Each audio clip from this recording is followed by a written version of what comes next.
In the heart of Arizona, nestled between rows of picture-perfect houses with freshly trimmed lawns and white picket fences, stood a community so tightly controlled, it made prison rules look lenient. A place where neighbors spied through curtains, where the height of your grass could get you fined, and where one bold woman would ignite a war that would rock the entire town. This isn't fiction. This happened. This is a real HOA story. Cindy Taylor had lived in Willow Creek Estates for 9 years, a single mother, a nurse, and the daughter of a decorated war veteran. Her home was modest but spotless. Her front yard always neat. Her hedges trimmed exactly 3 feet tall, as the HOA demanded. Her father, Harold Taylor, served in the Marines for over 25 years, 2 tours in Iraq, 1 in Afghanistan. He passed away in 2019. Every Memorial Day, Cindy placed a small American flag by her mailbox in his memory, a simple silent tribute. For 9 years, no one had a problem until Mark Reynolds became HOA president. Characters intro: Cindy Taylor, 36, nurse, single mother, fiercely loyal, strong-willed. Mark Reynolds, 58, HOA president, ex-banker, power-hungry, sharp-dressed control freak. Lisa Monroe, 42, HOA secretary, sympathetic, secretly on Cindy's side. Tommy Taylor, 10, Cindy's son, smart, brave, close to his late grandfather. Jim Carter, 65, Vietnam vet, Cindy's next-door neighbor, old-school tough guy. May 26th, 7 a.m. Cindy opens her front door to grab the morning paper. There it was, a bright yellow envelope tucked under her windshield wiper. Inside, a citation. Violation number 2231. Unauthorized decorative display. Remove immediately.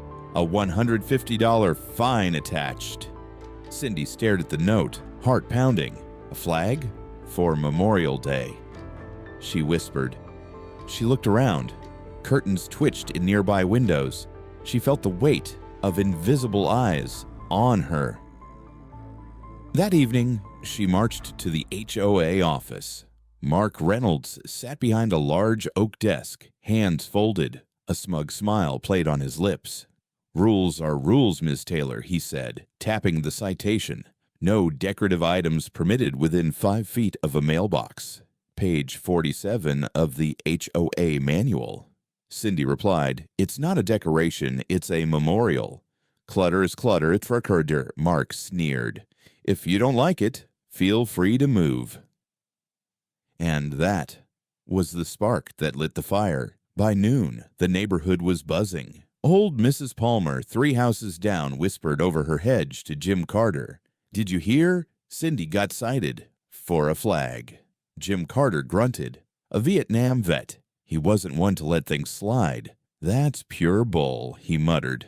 Inside her kitchen, Cindy sat with Lisa Monroe, the HOA secretary. Lisa slid her phone across the table, showing a picture of the citation. "Half the board thinks it's petty," Lisa whispered.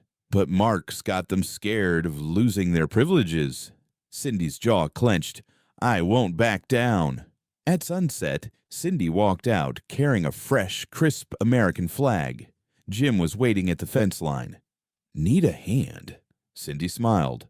"I'd be honored." Together they planted the flag, right where it stood every Memorial Day. Neighbors peeked from behind curtains, some smiling, some fearful.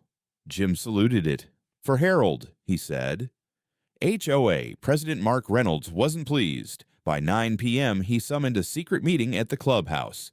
Lisa texted Cindy, "They're plotting to fine you again, maybe worse." Cindy replied, "Let them try." Inside the clubhouse, Mark barked orders. "We can't let her undermine authority. Tomorrow, we issue a final notice.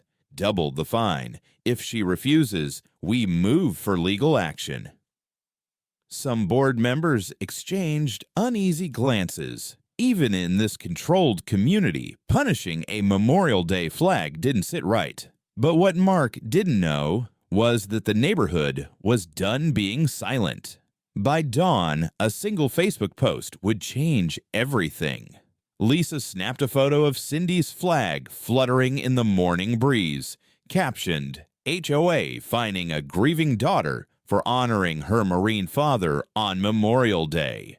Shameful. Within hours, it had over 25,000 shares. Comments poured in. Disgraceful. Let that flag fly. Name and shame that HOA. Local veterans groups began tagging each other. By noon, a local news van was on its way. At 1 p.m., Cindy posted an open letter on Facebook. This flag stands for my father, Harold Taylor, a proud Marine. He fought so we could be free. No petty rule can make me forget him. I will not take it down.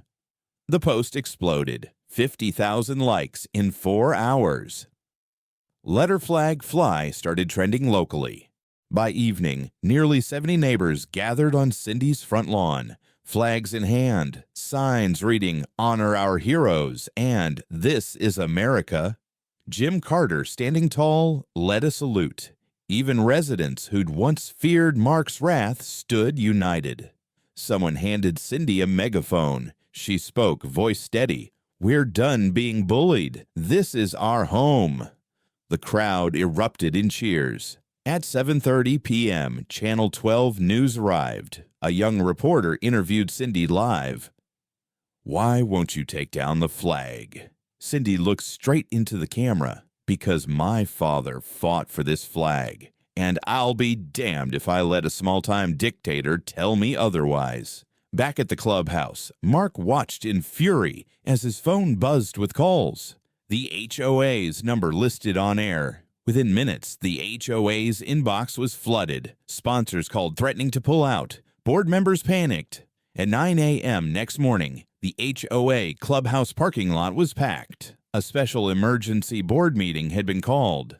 Inside, Mark's face was pale. Sponsors had pulled their support. Local news vans lined the street. A petition for his removal had over 1,000 signatures. Finally, Jim Carter stood up. Mark, it's over. Step down.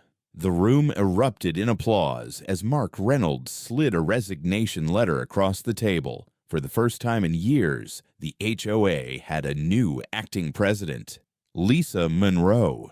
Within an hour, Lisa officially canceled Cindy's citation and fine. She stood at Cindy's porch, paperwork in hand. Consider this nonsense, voided Cindy. And from now on, flags are always welcome here. Cindy hugged her tight as the neighbors cheered. That evening, under a string of porch lights, Cindy addressed her community. Thank you for standing up, not just for me, but for what's right. This flag means sacrifice, freedom, and unity. Let this be a reminder, never let petty power silence what matters most. Flags waved, cheers roared, and as darkness fell, the neighborhood felt a little more free.